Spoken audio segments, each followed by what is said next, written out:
Hello everybody and welcome to another list video here at Playing Board Games. Today, this is the first of a 6-part special that we're going to be doing over the next few weeks, interspersed with other list videos, where we are all going to have a video where we're going to talk about what we think are the worst player cards in Arkham Horror and the best player cards in Arkham Horror due to our own thoughts on the game, and the other people actually can't fight it. We just have to nod along in agreement or be like, Travis, what about the Unexpected Courage sale? And you'll be like, shut up, this is my video. I'm open to discussion. I would like to hear if you guys have opinions that might change my opinions, but most of these are ones that I think what I think of them isn't thoroughly vetted. But. So yeah, I'll pass the cards to Travis once we reveal them, and then we'll do this with all of us and also the best ones as we get going. So buckle up and let's let Travis take it away with his first card, which I'll read the card for as well before I pass it to Travis. But we got Grimm's Fairy Tales. This is a 2-cost Survivor item tome asset that takes up the hand slot. It uses 4 secrets as a reaction after an investigator location fails a skill test by 2 or more, exhaust Grimm's Fairy Tales, and spend 1 secret. Heal 1 horror from that investigator. This is Travis just getting ready to do a spit take. So, this card is horrendously bad. Not every card on this list is bad, but I think they're the worst. This one is just bad. I think this is very possibly the worst card in the game. Every time we read this, it gets worse. Like, it takes up a hand slot. It costs you things to play it. It has a limited number of uses. You have to exhaust it. The investigator has to be at your location. They have to fail by 2 or more. And you have to heal 1 horror. Yeah. Once around, sometimes. Yeah, that is not a terrible card. You can't see, I'm covering the secrets with my thumb. Yeah. But, yeah, that's not horrible. Still not good. Yeah. But at least then it's like comparable kind of to like Jim's Trumpet, which is pretty fine. Yeah, I mean, I suppose even like going what Bryn was doing, like if you cover up like various parts of this card, like it starts to get like a little bit like okay. Yeah, like you cover up the hand slot and you're like, Yeah. okay. You cover up the like fail by 2 or more and just go fails a location, you know, like that starts to make it a little bit better too. Or when an investigator fails a skill test by 2 or more, okay. Or yeah, cover at your location. Yeah, just get rid of that. Or you cover the exhaust, like fails a skill test. Okay. Like it's just one of those things that there's just like too many like stop gaps to prevent like flooding, and you're like, but I actually wanted this flood to happen. Yeah. You know? Yeah. Yeah, no, like it's horrible card, and one of my favorite rants actually was about this card years ago. It was about how they like trees died for this to be put into the investigator pack that it came in, the Stella investigator pack. They could have literally just made the deck 2 less cards. Or put in Lucky. Yeah, and it would have been just better for everyone. Like, they wouldn't have had to print this garbage. They wouldn't have had to spend time designing it. I wouldn't have to look at it in my binder. It wouldn't have to, like, take up a slot in my binder, which it will never leave. Like, it's just a waste of everything. yeah, I was going to play devil's advocate on this and argue for how this card is good, but I can't. Counterpoint. Like, What about the time when I only played it once and I never failed a test again after I put it into play?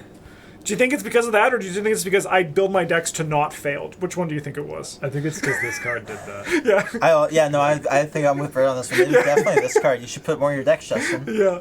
But I agree. Like, it was like one of those things where I was like, all right, I'm finally going to play this card because I need to play it. And then I was like, I never failed a test, so it actually doesn't, like, do anything. Yeah, I mean, I think the only real use case for this thing is in some sort of weird I cheated chess deck.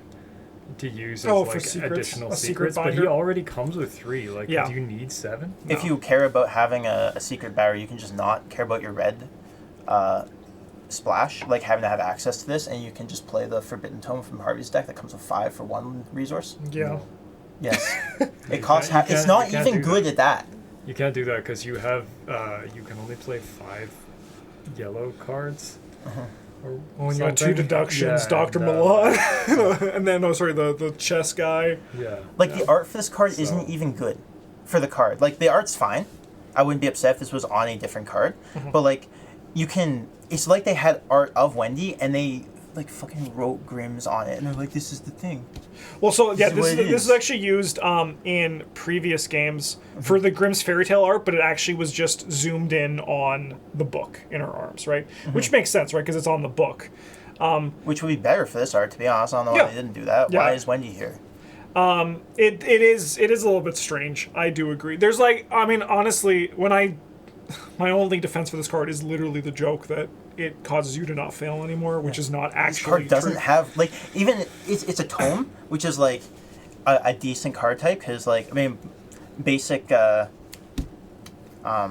Daisy can't play it, but also doesn't matter because it doesn't have an action on it. Same thing for Parallel Daisy. She can play it, but also it doesn't have an action on it for you to abuse. So, who cares? There's nothing good about this card. I will say, though, I would be curious if they did a version where they covered up one of the things that we covered up, just to see if maybe it, actually left a binder. So maybe they should. That'd Honestly, be cool if they were going to print this card, they should have made it worse, taking the brain icon off of it, so that way people would be forced to play it and see how absolute dog shit it is. And then take it out of their deck and never play it again. That's so funny. Yeah, they're just, all the good memories are just helping them pass a brain test. That's so funny. It's probably true, though. It's probably true. Yeah, anytime I see a card and I'm like, kerosene seems pretty hot next to this. Yeah. That's not great. It's not no. Great. Yeah. All right, Travis, your next card is Sled Dog. 3-cost asset from the neutral class, takes up the ally slot. It's an ally and a creature, so it's for 2 and 2. You may include up to 4 copies of Sled Dog in your deck, and up to 2 Sled Dog cards take up a single ally slot. As an action, you can exhaust X Sled Dogs to move X times, and you can exhaust X Sled Dogs to fight. You get plus X for this attack instead of its standard damage. This attack deals X damage. So, if you guys have been watching the gameplay videos on the channel, you know that I'm going through a very dark time right now, partially related because of Sled Dog. Its place on this list is reinforced by that experience, but not the cause of it. Just like Sled Dog before then, because this is a shitty, inefficient, gimmicky card that a large amount of people seem to enjoy building around because it's a dog or whatever. Which is fine. I just wish it was a little bit better. And because people say I'm playing the combat guy, and they show up with 4 of these in their deck, and then they do nothing, and I'm like, next time I'm showing up with Kukri instead. That's fine. At least you'll be able to fight at +1 instead of sitting there and be like, oh yeah, I got 1 Sled Dog, and I can fight +0 for 1 damage. I would prefer you play 2 Kukri instead of these, because then you have to play 2 other cards in your deck. No, I don't. Yeah, you do. No. You have to play 30 cards. I could play all kinds of garbage. That's fine. As least they're not 4 Sled Dogs. It's so much. Sled Dog is OP. It's such a huge investment for such a little payoff, right? It's possibly the greatest card in the game. It's not. You have to buy something to be able to have all 4 of them in play. You need to have an extra ally slot, which is not if you're Leo Anderson. Yes, if you're Leo Anderson. I mean, you can have. You don't have to buy Mitch. something. No, you can have Mitch. Okay, you have to have another 3-cost asset to make your shit work. It's actually a 2-costed fast asset. Mitch isn't. Oh, you're talking about the raw vandalism. No, with his ability, Leo's ability. Okay, whatever. Yeah. Yeah, but still. You still know you need to have yet another one in play? No. It's just, it's so much setup, so many resources, so many cards, so much digging to find them, to put together a medium weapon. You know? Yeah, sure, when you get all 4 of them in play, you attack +4 and deal 4 damage, which is good. 1 attack a turn. It's like you're getting 2, you could just shoot your gun twice and get the same amount of damage and not have spent in Bryn's perfect world Leo Anderson deck where you've spent 0 actions to play these guys. You've still spent 10 resources to play Mitch and your 4 Sled Dogs and spent 5 cards instead of your 1 gun that you can shoot 4 times for 4 resources and 1 action, and you still have to find a way to find all 5 of these cards. True. It's not a problem. That just happens. They'll show up when they're supposed to show up. They're good boys. They're not. How many scenarios we play where you're like, shit, I got 2 Sled Dogs, I can't fight this snake with 4 punch. Still alive. Yeah, because you put a Cyclopean hammer into your deck. Things have gotten better in the campaign. From my Injustice perspective, which much worse from Bryn's perspective. But I don't like Sled Dog. It's just too much for a meme, and it's not good. What if you get 8 of them? You know how it's better, but it's not worth the amount of effort to get them. You know how Stir the Pot is a representation of us? This is actually a representation of us. This is Travis, and this is Bryn and I joking about Sled Dogs in the background. And Travis is like, kill me. Please kill me. What are these 2 boys in the back doing? I'm running this sled off the cliff, man. I mean, my favorite part about Sled Dogs is it's this, like, I've actually forgotten a majority of our spoilers, but I'll never forget Sled Dogs, and I feel like the curse is now, like, super real. Because everyone's like, hey, you guys did Sled Dogs. We love Sled Dogs. And Travis is just like, stop it! Stop, like, talking about Sled Dogs. I remember when we got our spoiler for this, and you even, like, were talking about how people are going to shoehorn this into decks where it's wildly inappropriate. It's true. I mean, like, you know. And it's not hard, because it's wildly inappropriate in every deck. Yeah, if you're going to try to fight monsters, you probably want, like, 4 or 10 of these or something. Yeah. I don't know, like a lot. I mean, 10 of them would be... 10 of them would be kind of sick. But if you manage but to as Travis said, that's yeah. 30 resources. There's a lot of resources, also a lot of actions to, like, not counting the ones where you have to, like, steal them from other people. And all the other cards you have to pay for doesn't that. cost my actions. And then you get, and I just love, my favorite is still in just like the if you lose the Rod of Animalism, if that's the build you're going for, it's just like, see you later. I mean, most people I imagine also are going to like do a charisma with this, but it's still, as Travis always points out, so hyper inefficient, right? Like, that's just like... Like, you show up in Scenario 1, you're like, my weapon is Sled Dogs, baby, and you're like, you can't even have 4 of them in play. Yeah. Unless you take 2 trauma for it. You do 2 damage once a turn. That's so good. Practically resourceless. I'm ready to go to the next card. Next up, we got Guided by the Unseen. This is a 2-cost, 3 experience Seeker asset. It takes up the spell slot and it's a ritual. Uses 4 secrets. Travis just actually hates cards that come in with 4 secrets. That's what we're learning today.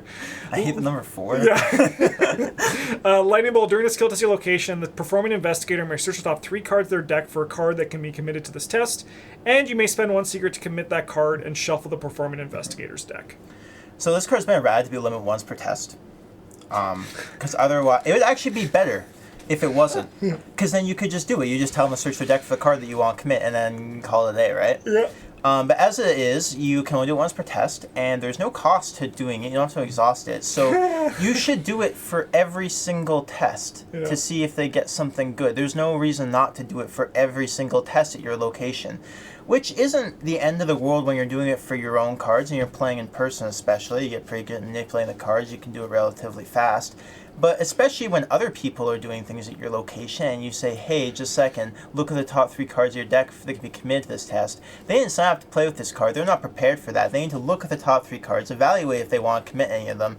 Even if they hit a skill that has something relevant, they need to evaluate whether it's a good time to use it or they want to save it for later or whatever. And you just... it adds so much time onto the game. It's a cool card, but like, man. I'm going to build a deck that uses this. And then I'm going to use Eldritch Sophist to move the counters from my stupid Grimm's Fairy Tales onto this. When we were talking about griefing decks, I thought about building a Mandy deck that just played these, and then I was going to play cards that made you guys retake tests and shit like that, and make you look at the top 6 every cards time. every That's single action. so fucking funny. I mean, I agree. You don't get saying you have to look at the top. Or no, you may search, okay, but like, It just like shows up like no. like it's so inefficient time wise. It's such a good card though. I mean, like I think actually like compare this to Grimm's Fairy Tale, where that has too many like valves to control the flow. This one has like too little. It's just yellow privilege. Yeah, it is. It is. Yeah. It kind of is. Yeah, we are talking about yellow privilege today. But this one, the next one too. But it really just comes down to the fact that just like it's very annoying to play with. There's just no opportunity cost to not do it. Because I played with it once and I was decided like I don't think I ever need to play with this card again because it's, you know, just too good. Yeah. Right? And it's also like, it's not even a card you can like really tell people most of the time that, hey, you know, this is here, I'm going to just use it when you want to for your tests, right? Because they will forget about it. Yeah. Because it's not their card. Why would they think need to about ask this? them No one plays with every this card, time. it's a nightmare to play with. Yeah. Would you like to search? I mean, I guess I'll search. You still got some secrets left. Yeah. And then, like, the worst part, too, is that, like, if you're playing a deck that's built around this, you're probably going to be running research cards, right? And then when there's no secrets, you're just going to be like, ah, fuck it. I'll just do this every test anyway to dig out my research cards. Oh, wouldn't that be a terrible thing to run out of secrets? Yeah, it's just like... Like, it should really exhaust for the use the ability. Just once per turn would be fine. Maybe make it cost 2 experience instead and it exhausts, because, like, as it is, this card, I want to play with this card. It's good, it's cool, but it is a nightmare to play with. Okay, we should do a run. Where we all play Guide by the Unseen? Yeah, and we all just for a standalone, and we just all every test, go for it. We each play 2 of them, go for it, go for it, go for it, go for it, go for it. All right, we're good. Oh, dude, that's the one where we play the sled dogs, because then we can get all the not sled dogs out of our deck by committing them. This is actually me pranking you, Travis. We're using all these cards to build like one standalone together. Travis, tell me about all the cards that you hate. No reason, just for content. That would be fun if we all we mesh this with our just blowing dudes run, and everybody plays Vincent with this, and then just like four blows in your deck, and we try to set up like a massive kill on some guy. Let's go. Yeah, blowing dudes too. We can play like strong arm too now. Yeah. Practice makes perfect. Yeah. All right, Travis. Next up, you got Ariadne's Twine. This is 0 cost, 3 experience asset. It's a ritual that takes up the spell slot, uses 0 secrets. Secrets on Ariadne's Twine can be spent as if they were on any asset controlled by an investigator location. You can exhaust it as a lightning bolt to move one secret from an asset you control to your resource pool as a resource, or vice versa. Can I say something before you say something? Yeah. I don't think cards should have vice versa on them. Yeah. Go for it. No, that's fair. First thing I want to start with this card is the art. So, like, there's kind of a reference here to, like, there's, like, the bull, and Ariadne's Twine has to do with, the Minotaur, and then she gave it to Theseus to find his way out. So, like, the bull does have a place here, as well as, like, the woman who's conceivably Ariadne. But there's no twine, and there's no labyrinth, and, it's just, like, art that they put here. And they're like, it's a bull that has to do with this mythos thing, so, this myth thing, so, yeah, let's slap it on there. That's because they're talking about the Agatha Christie character, Ariadne Oliver. I don't think they are, Bryn. I think they are. I think they're a little. I think it's a little bit more. Does she have twine? Probably. Probably. I mean, like. Yeah. Is it magic? No. But this isn't either. This is a ritual. That is magic. No, ritual is like touching the light switch 3 times before turning the lights on or off. Hey, Travis, tell us more why you don't like this card. Now, past the art. We'll get into the card itself. Yeah, this card shouldn't exist because secrets are one of the valves which the developers use to, or should use, to gate the power of a card, the number of times that you can use it. And if you look at a lot of the things in this game that are broken, and actually lots of card games, so there isn't really the excuse that they're learning as they go, because they could look at... There's a lot of card games where having limited uses of things not be limited breaks them. So yeah, why wouldn't we just print a card that makes it so you don't have limited uses of your things? Right? Like the Necronomicon, a lot more is like the Petrus de Wormius. Is that that's the player card? I think so. The yellow one. Just playing that for 5 experience Petrus de Dacia. Dacia. Orlaus Wormius is like the weakness. Oh yeah, Orlaus Wormius. Yeah. I get them conflated there. I get mixed up. I mean, that's fair. They're the same book, except for that one bit where it's, well, one's Greek and one's English, I think. Yeah, which are the same language. No. Yeah. Except for that one bit where everything's different. Which one? The Latin one. Whatever. Doesn't matter. My point is that playing the player card Necronomicon, 5 experience, and like doing the things on it. I mean, like drawing 6 cards, really, really strong. Yeah. But when you do that, that's fair. Yeah, 5 experience. Yeah. And like you're allowed 1 copy in your deck, okay. And I mean, that's a different issue, but research librarian should be here. Wait a minute. Anyway. But when it's a problem is when you can do it many, many times, whether that's picking up and replaying it, or discarding it and scavenging it, or putting additional secrets on it, refilling it, and using the abilities over and over and over again is where the brokenness of it comes in. You can sort of see that similar thing with scavenging, and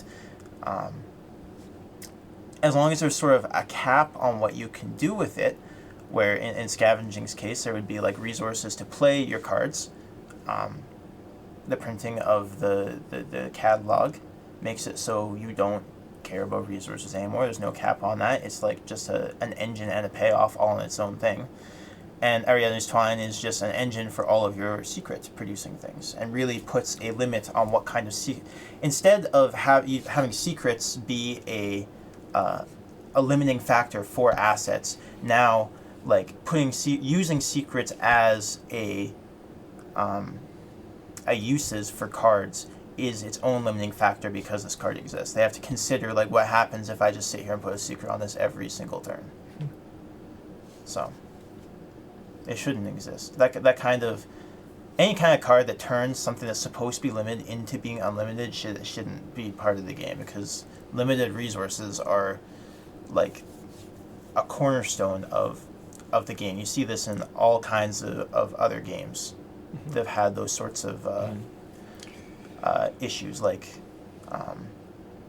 Magic has had a whole history of issues with recursion. Yu-Gi-Oh has had like a whole bunch of card effects that are errated to be like a hard once per turn limit, not once per copy. Like, you can use this effect on any of the cards with this name once per turn. Yeah. Otherwise, it breaks the game. Pokemon's had its issues with that in the past. Like, recursion's a very dangerous thing, and like resource removal is also a very dangerous thing, and this is a prime example of that. I mean, like, if we actually just like look at the alternative to this, is like I think Cleaning Kit is an example of this kind of done right, where like in and itself it's giving you more uses of something, but those uses themselves are limited. You're paying experience or a card slot for it. If this was just like remove the lightning bolt and it just came in with like 3 secrets, and like obviously like other things would need to change, like the experience and cost and all that. Bump that down to 2 or whatever. It allows you to do more of those things with the cards that are good, but not to an unlimited potential. Yeah, right. It's the unlimited part that's the real issue. Yeah. Especially since like it has uses secrets of its own, so you can like play Truth or Fiction to dump secrets on this to use them for other things. Yeah. Yeah. All right, next up, we got Switchblade, the level 0 version, specifically as Travis requested from the Winifred Habamuck deck. Yeah. So this is a 1-cost asset, item, weapon, melee, illicit in the rogue class, takes up a hand slot, it's fast, as an action fight. If you succeed by 2 or more, this attack deals +1 damage. Yeah, this card also sucks ass. It also suffers from the issue that the Grimm's Fairy Tales does, where it's just wasting paper in a way, it's worse than the Grimm's Fairy Tales, because it's not even a new card. Yeah. They just reprinted a trash card that I don't ever want to play in this stupid Investigator deck, and wasted, like, they were like $20 Canadian or something like that when they came out, and they come with like 30 level 0 cards. And 50 cards in total. There's like 20 upgraded ones. Yeah. It's like 50 cards. It's like 20. It's like 50 or 60 around that. That's usually what their blister packs are. Yeah, okay. So this is like probably like 50 cents of my money in the trash, or $1 or something like that I paid for nothing. So like, fuck you, Fantasy Flight. Yeah, I mean, like, Switchblade is already, you get so many copies of it if you like buy core sets and all that, and you go with it. And now, I mean, like, I have a lot because I also bought the revised core, so like I'm like tired of Switchblade, but that's on me. But I mean, like, I do think for the Winifred Habamuck deck, it would have been better if they just like, included a new card. I know they had the Mauser in there, but I would have enjoyed like even just like another gun to like give Sharpshooter even more juice in that pack, right? Just 2 less cards. Just Prison Shank and like the same thing, but you exhaust it for the action and you get +2, and if you succeed, you deal +1 damage. Yeah. Easy. Yeah. Or even just like, was Backstab in the Winifred set? Because even then, just like give us like more of those. Yeah, we didn't get base level. Yeah, like it was just like, because I like think like base level sneak attack. Like, come on. It's like the level 0 Switchblade. They were like, hey, no, trust us. You can do stuff with it. We weren't crazy, like Skids can use it and Winifred can use it. Just try it out. And it's just like, no, thank you. Yeah. Also, it's just like really bad. Yes. This is like a big contributor to why Skid sucked and Green sucked for a long time. Yeah. Because of the weapon that they got in the course is just bad. Yeah, Brent and I were talking before we recorded this video that because the level 2 Switchblade came out in Dunwich, and they probably playtested them at the same time, I'd wager that the majority of their playtesting was probably done with the level 2 version, where they were like, this card's fucking bonkers, Yeah. And not so much with the level 0 version. I think Switchblade is... So you're telling me the yellow gets 1 fast hand slot +1 number while investigating. Yeah. This couldn't be 1 fast +1 number while fighting. Yeah. That would be good. Actually, I would be fine if Yellow got a 1 fast investigate. If you succeed by 2 or more, get an extra clue. I'd be pretty down with that one. No, we have to stop it. We have to stop. I'm just excited for like Travis's Hemlock Veil deck, where he's like, what I'm gonna do is I'm gonna go to this place and I'm gonna dump all the clues in the scenario here, and then I'm gonna pick them all up with this microscope. It's fucking sick. I'm gonna get fucking commit my deduction level 2. I'm gonna get 6 clues. Yeah, it's gonna be great. Maybe I'll just play Rex for our first playthrough. Could you imagine? Break our trend of playing the new investigators. Just like, now I'm just Rex. Play Rex. Yeah, just show up. It's the same deck. It's just better. I'm not gonna use your abilities. Pile, but it's all yellow cards. Yeah. Level 0 stuff. So you're just like, just kidding. Oh shit! We actually have one more. I thought that was the last one. We have Hyper Hypervisual. Yeah, there might be one more after. Hyperphysical Shotcaster. This is the last one. Hyperphysical Shitcaster, Justin. 4 cost, takes for the hand slot. It's neutral. Item, relic, weapon, firearm. Customizable. Uses 4 Aether. If Hyperphysical Shotcaster has no Aether, discard it. As an action, spend 1 Aether. Resolve the manifest ability of the Hyperphysical Shotcaster's current form. As Lightning Bolt, you can exhaust it to change its form to one you've unlocked on its upgrade sheet. Notably, I did not include the upgrade sheet here because it doesn't matter. And I also just don't care about this card either. This card's probably going to be on my list as well, so I'm kind of just I would, also probably maybe in Brins, I would love it if somebody would make a custom version of this card that's just like a jacked chimpanzee throwing shit at people. It's a hyper-physical shitcaster. He's got a little wizard. Yeah, wizard head, That'd be funny. A theoretical device, yes, this should have stayed a theoretical card design too. There's so much to hate about this card. It doesn't fit into the Arkham universe at all. It's very sci-fi, as opposed to the traditionally historical sort of look backwards, where anything that was technologically advanced or could do magic things were presented as alien artifacts. Yeah, or alternatively, it's not steampunk's not the word for it, but it's kind of like that mechanical punk, like the lightning gun is, right? Where it's someone put it together and built it, and it's this is my lightning gun. It's not this smooth floating object where it's just not of this world. Yeah. You know? Yeah. It has ether as uses. How do you use ether? Where do you put it? Where does it come from? They didn't even use the fancy AE symbol for ether. What are you doing? I missed when they got rid of that in Magic. I love that AE symbol. That was great. And this card, this card as printed without the upgrade sheet means nothing. This is everything I hate about these stupid upgradable cards. Or customizable cards. Spending ether. Customizable, Travis? Yeah. Spending, most cards are upgradable. Spending ether. The fuck is an ether? Well, I guess it's a use, but it has no meaning in the game.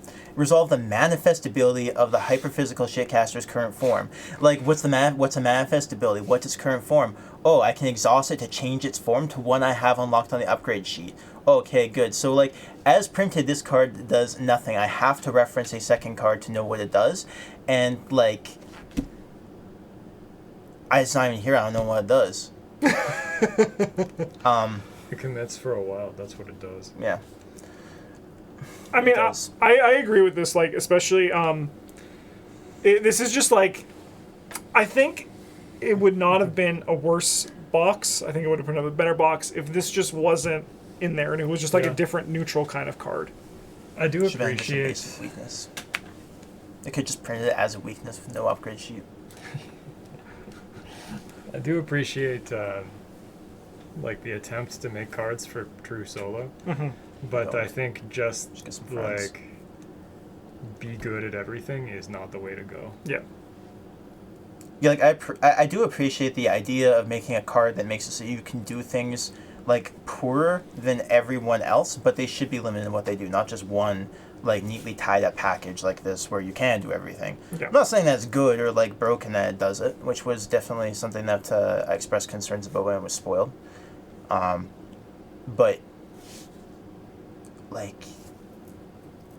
rather than have a one card all solution, have it be spread over. Yeah, it's really so the way they design the class in this game, everything can kind of do everything at this point. Yeah. They do it through different means though. Survivor gets clues through failing or through shroud reduction, whereas Guardian gets it through killing things or taking damage. You know, Rogue gets it by over succeeding or testing with her foot. Mystic gets it with her brain spells, and Seeker just gets them all the time.